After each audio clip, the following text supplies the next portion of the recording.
সম্মান এরকম একটা জিনিস, আলহামদুলিল্লাহ।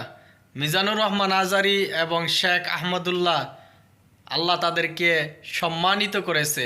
কুরিয়ার মধ্যে গিয়ে তারা অনেক সম্মানিত হয়েছে, খোলা মাঠে বক্তব্য দিতেছে, দেখছেন, আলহামদুলিল্লাহ। আর এই দেখুন, অপরদিকে মাশরাফি, মুর্তজা এবং সাকিব, তাদেরকে জনগণ সম্মান দিছিল, কিন্তু আবার জনগণ তাদেরকে জুতা পেটা করেছে। এই সাকিব, এই মাশরাফিকে জনগণ ঘৃণা করে। তারা আওয়ামী লীগের প্রোডাক্ট, আওয়ামী লীগের দালাল। সম্মান ধরে রাখতে পারে নাই এই মাশরাফি আর এই সাকিব।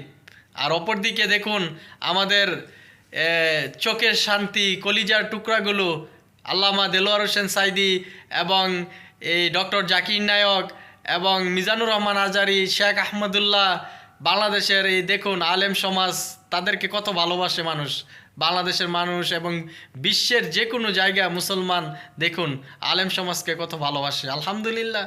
বাংলাদেশের বর্তমান এই ধর্ম উপদেষ্টা, উনি কিন্তু চমৎকার বক্তব্য দিতেছে, জনগণকে উজ্জীবিত করতেছে এবং তারা বলেছে এই আগামীর এই যারা দায়িত্ব আছে তারা তাদের সম্পূর্ণ এই টাকা পয়সার হিসাব দিতে হবে এবং উনি যে দায়িত্ব আছে এক পয়সা যেন দুর্নীতি না হয়, এই বিষয়ে কিন্তু উনি বক্তব্য দিয়েছে।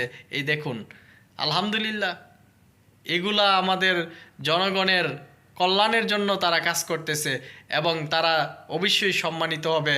আর অপরদিকে এই মাশরাফি, এই মুর্তজা, বাংলাদেশের জনগণের ঘৃণা, লাঞ্ছনা, জুতার বাড়ি তাদের কপালে। আর আমাদের এই শেখ আহমদুল্লাহ, আমাদের মিজানুর রহমান আজারি, আলহামদুলিল্লাহ, জনগণের ভালোবাসা। আমরা তাদেরকে নতুনভাবে দেখতে পারবো অতি শীঘ্রই। বাংলাদেশের কোন স্টেডিয়ামে তাদেরকে জায়গা দিবেন? স্টেডিয়াম ছাড়া তো আপনি কোথাও তাদের জন্য